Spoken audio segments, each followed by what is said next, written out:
So do you pay much attention, Matthew, to, you know, year-end roundups, decade-end roundups? Absolutely. From an egotistical purpose, you're looking for yourself at number one, and after all these years not finding yourself there, it's no surprise.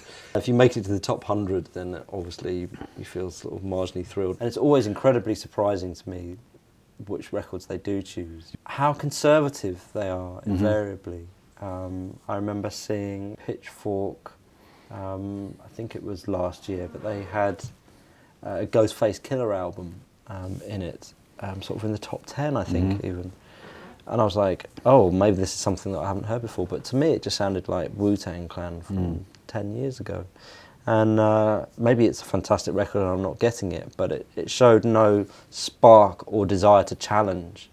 And so as I get older, I'm wondering whether those lists are there to actually reinforce a slightly sort of conservative mainstream consensus about what music's function is in society. Because a lot of the records have the appearance and the reputation, if you like, of being cool and alternative and marginal and indie, and all those words are now used, which in fact disguises the essential conservatism of what they are. It's a kind of new middle of the road that's got this disguise of being cool. It seems very strange to me. For example, I get asked, because I work with sound, I get asked, I have very long philosophical debates with journalists about what the kind of sounds I'm using and why I'm using it and what am I hoping to achieve and why should anyone pay any attention and what sort of effect is it's like to have.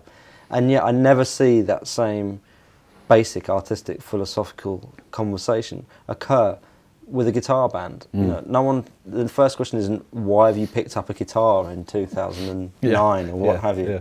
There's no, that's taken as read, you know. It's almost literally become a product, a thing you have as part of the kind of compilation of your lifestyle. Yeah, there's definitely a sense that it slots in. I mean, just how you browse iTunes, for example, is incredibly. I mean, it's all drawn towards the list. It's all drawn towards the charts.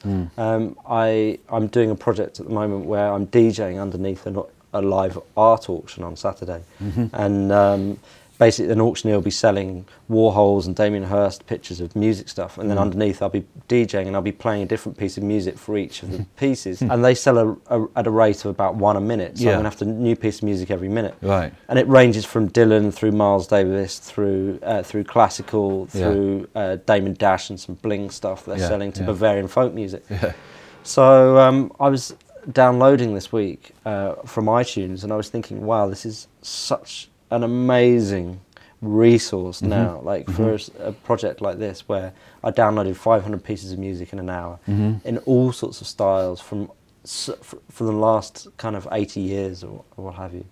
But then I realized that everything I was downloaded was essentially coming from a top 10 list. Basically, you type in Charlie Parker and you would get something and it'd be rated according to popularity, so the most popular. So it's a self-generating thing, and so you can see how these end of the year lists have the same function, which is that the record that's voted number one is the one that everyone then goes out and buys. That's justified. And what is your reading of what that function is? Why is there a craving for this kind of order and this compartmentalisation? I think because we are now hideously and woefully overexposed to music. I mean, there's certain records that I looked for 10, 15 years, and there's some records that I've still never found that I would like to own. And now that thought's almost absurd. I mean, certainly to a younger generation. I mean, you can hear records now before they're even out. Yes. You know, which is really odd, and you can hear them in all sorts of corrupted forms as well. And people listen to music on YouTube, which changes the experience, or their phone, or or you'll hear it behind an advert or on a lift or something like that. The idea of music as a challenge is a threat, and it's something you can be serious about, and actually has a forward-moving kind of momentum, a forward-moving narrative, if you like. Yeah, and it's not there just to support the status quo. Personally, my music is there to reflect what it's like to be alive today. Now, yes, because there seems to be an awful lot of that not happening now. The regeneration of sounds from previous, and the buying in of fashions from previous decades. That idea of us looking back at the history of popular music and getting a real clear picture of where we were in history, that's really beginning to be muddied now. What would be curious would be to look at the top 50 news stories of the decade. You know, 9/11, the war in Iraq, the war in Afghanistan, suicide bombing, global warming, carbon trading, etc. You know, we can go on and read. If we compared the top 50 stories, and we compared the top 50 albums, I'd be very surprised if there's any crossover at all between the two things. And certainly, you mean no response in the music to these events? Yeah, yes. and whether lyrically or structurally or formally, or even how the music was sold. If we were a newspaper editor in 50 years' time, looking back to see what were the top 50 records of the decade, it'd be incredibly hard to infer any any suggestion of real friction or tangible friction in the wider world from this music. Well, if an accidental record or Matthew Herbert record appeared in one of those lists, would that alter your perception of them, or would it just be a momentary flattering thing? And would it actually have an impact on sales and your positioning in the musical world? Does it have any impact at all, other than you feel, we're slightly in the group at the moment, we're in the in-group? It depends where if you came in at number 99, it's probably unlikely to have much effect on sales. You're another token. Yeah, exactly. It's almost more insulting to be lower down than off. And I think the really depressing thing as well is when you see who's like 3 or 4 above you, or something like that, and someone who you really don't respect, or the music that you find really stands for something that you don't believe in. Or there's so many sort of third-rate guitar bands out there with so little ambition, and to see them in the sort of top 20, I find that very disappointing when there's a band like Micachu or something that didn't really get the respect that probably she should have done this year. But you know, and that's interesting, isn't it? You know, the forming of what becomes a provisional canon. Something like Micachu, there is a world again where that could quite easily have hooked as much as your Little Boots, your LaRues. You know, it could have done, couldn't it? You know, and yet it doesn't. You know. Yeah, I mean, I do think that she should have won the Mercury Prize this year. Actually, I mean, not necessarily for that record, but for who she is and for what she's bringing to and she's basically. She's the one person I get emailed most about, who I've ever worked with, from other musicians who are just totally blown away and inspired by her. And she'll be someone writing music in 80 years, whether we care about her or have moved on or not. You know, the competitive element and putting one thing with another, you know, that doesn't quite belong, etc., etc. It almost seems like very counterintuitive to how musicians themselves think. I think that's actually a really valid point, and I think that it's not a huge point, but I do think they can be destructive in that sense because they pit people against each other. For example, because The Invisible were nominated for the Mercury Prize, we were there, and you had people like Soweto Kinch playing for Speech de Bell, who Dave has played with from The Invisible. There's a whole sort of scene of musicians that have played with each other. I mean, The Invisible played with Acoustic Ladyland and Hot Chip, and I mean the list goes on and on and on and on of the people that they've collaborated with and played with. But you're sort of set against each other somehow. You're put on these tables against each other, and it's, you know, and it is very sort of friction again. It's interesting because musicians themselves form scenes and deform and reform scenes, and that seems to be very healthy. But of course, now with increasing self-consciousness about music, it's like the media tries to create scenes that are not natural to the musicians and the way they think and work.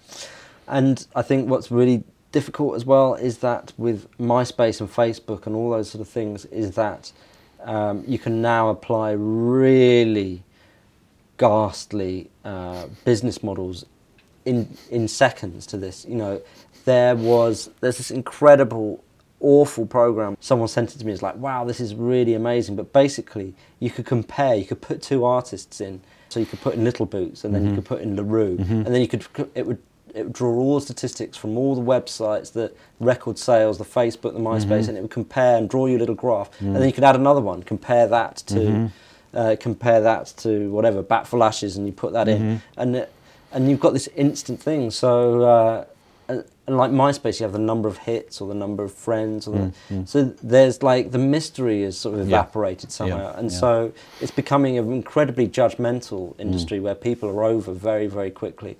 How many artists are getting to 2 records, these, you know, 2 meaningful records? And the other thing that I thought the other day was just, where's the newest sort of proper British band, you know, like a Blur or a Radiohead or an Oasis, like, who are they now? You know, there doesn't seem to, maybe Arctic Monkeys, maybe they'll go on, but that was like 15 years ago now with that stuff. It's like, where is that idea of an artist? That's very interesting. One thing that's hit me about the noughties is that from the beginning to the end, not a great amount has happened within it. I mean, the technology's changed, the way we consume changed. A lot has changed around there, but unusually for a decade, there's not been a great movement in the popular sense, in this list sense, sonically. I think there has in, like you say, the swamps, definitely, but not in actually hitting popular culture. You know? Yeah, and what I love about it as well is I was thinking the other day about the blues and jazz, and that, you know, you can play jazz and blues on the piano, and it just, I was like, why didn't Beethoven play jazz or blues on the piano? You know, he had this exactly the same instrument. It took 300 years to get to play the black notes in a certain way, you know. And then you just think about hip-hop, what an enormous impact on the world of music hip-hop has had. I mean, absolutely incredible. And that's only been about sort of 30 years now, 25, 30 years.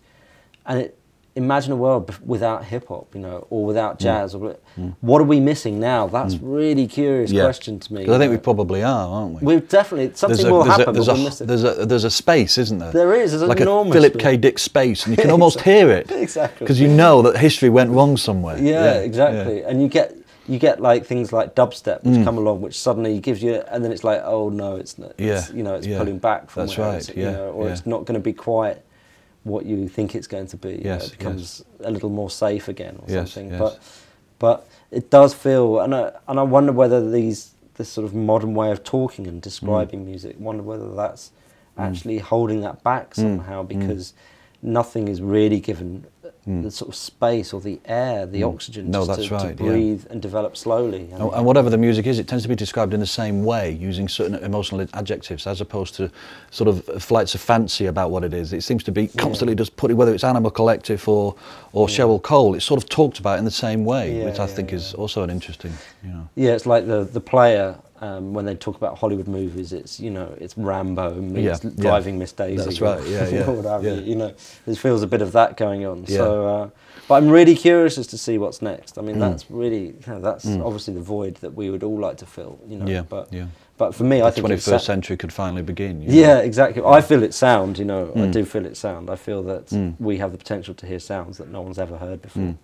Whether it be 10,000 people eating an apple, or you know, or everybody, or cremation. Or cremation, or everybody in the Guardian building saying hello at the same time, and mic from above, or something like that. You know, it feels like sound is the place which is really unexplored. So that's my sort of brief to myself. But I suspect it'll be something far more